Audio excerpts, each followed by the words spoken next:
All right, circuit A, we're starting with a combo move, sumo squat with a calf raise. Like the basic sumo squat, start with your feet a little more than hip width apart with your feet turned out. Lower back into your sumo squat, and then when you come back up, come onto your toes and flex all through the calves and the back of your legs.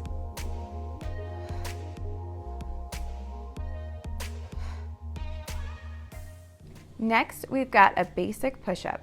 Like with the modified, make sure your core is pulled in and your back is flat, and your wrists should be under the shoulders and your arms are out by your side at a 45-degree angle.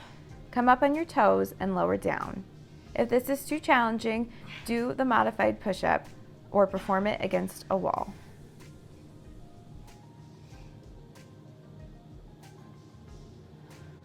All right, exercise 3 is a wood chop with a squat. Start with your feet slightly wider than hip width apart. Pivot your hips slightly towards the right side, lifting your arms in the air. Exhale, bringing your arms towards your left knee, lowering yourself into a squat. Make sure to keep your chest up and don't round your back. Pivot towards the left, raising your arms in the air, exhaling and bringing them towards your right knee. Continue alternating. Don't go as deep in the squat if it is too challenging. If you want to take it up a notch, add a hop.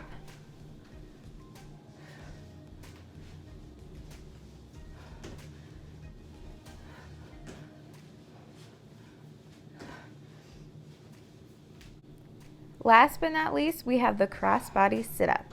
Lie on your back with your legs stretched out in front of you with a slight bend in your knee and your arms stretched out overhead. Inhale, using your abdominal muscles to lift your right arm to your left knee, our opposite arm twisting out behind you. Lower down and then switch sides. Remember to lead with your core, not with your neck. You don't want any strain on your neck.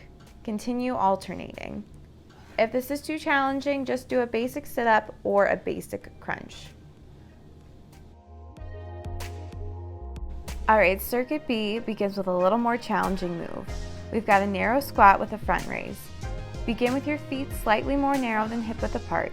Inhale, hinging at the hips as you lower down into a squat while raising your arms out in front of you towards the sky. Come back up to standing, bringing your arms back towards your side.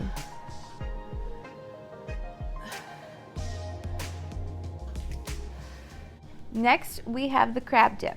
Start in a seated position with your knees bent and your arms by your side, a slight bend in your elbow, and your fingers facing towards your heels. Inhale, pushing through your palms and heels into a bridge position as you straighten your arms. Again, like with your knees, never lock out your elbow joints either. Bend your arms, lowering back to starting position. Try not to come all the way down so you keep a constant contraction in those arms. Exercise 3 is the hollow body hold. Lie on your back with your legs and arms spread out. Inhale, bringing your shoulders and legs off the ground. Keep your core tight as you imagine you are hollowing out your belly and hold. If you need to, rest, take a breath, and then get back at it.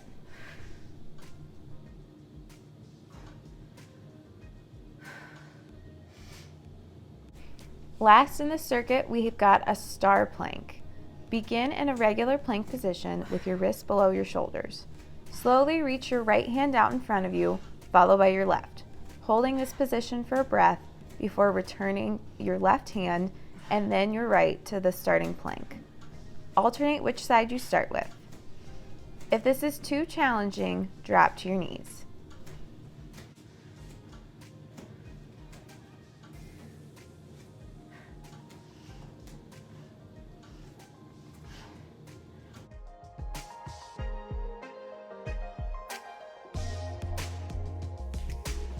Circuit C, we're starting with an alternating one-leg toe touch.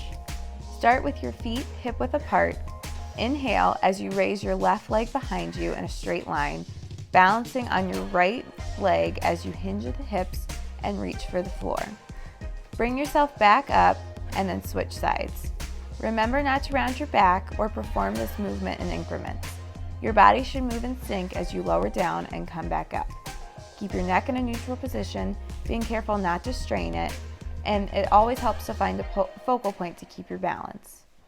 You can perform this move against a wall or a chair if you need help stabilizing. If you do this, stay on one side throughout the movement and then switch to the opposite side for round 2. Next, we've got dead bug on the right side. Lay on your back with your arms extended out overhead and your knees bent into your chest. Inhale, lowering your right arm above your head and your left leg towards the floor. Use your core to pull yourself back up to starting position. Keep your foot flexed and your arms strong throughout this movement.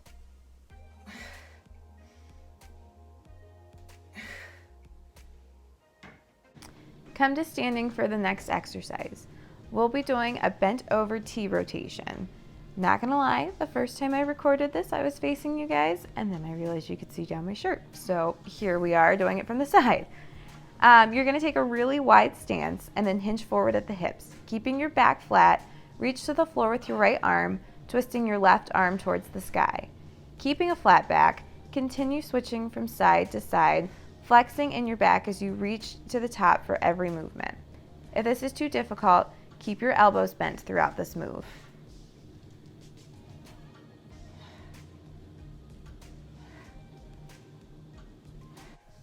All right, last off, finish off with dead bug, opposite side.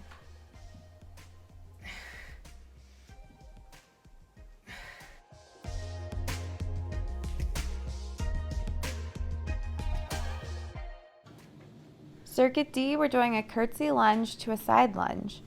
We'll start off stabilizing on your left leg while our right leg moves. Starting with your feet hip-width apart, cross your right leg behind your left and lower down like you're greeting the Queen of England. Bring yourself up to the starting position, tapping your foot before stepping out to the right side, hinging at the hips, dropping your butt behind you as you lower into a lateral lunge. Continue alternating back and forth. If the curtsy lunge bothers your knees, just take a step back into a regular lunge instead.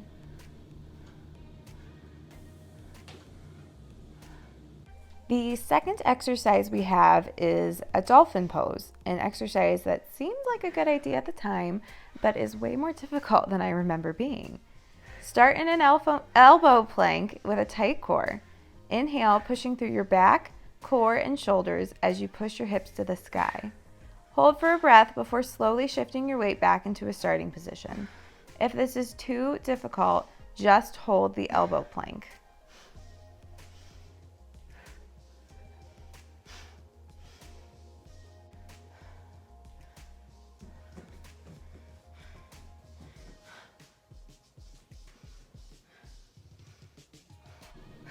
Next, we have the curtsy lunge to a side lunge. This time, your left leg will be the one doing the moving.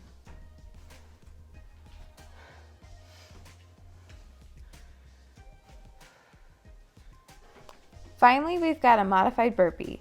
Now, there are a lot of bus stops you can take with this one. First, you can just step out and step in.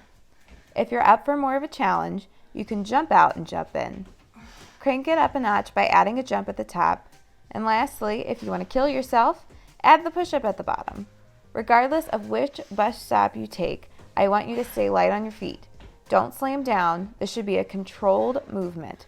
If you have downstairs neighbors, I don't want them to have any complaints that they hear you. Land softly on your toes with a slight bend in your knee.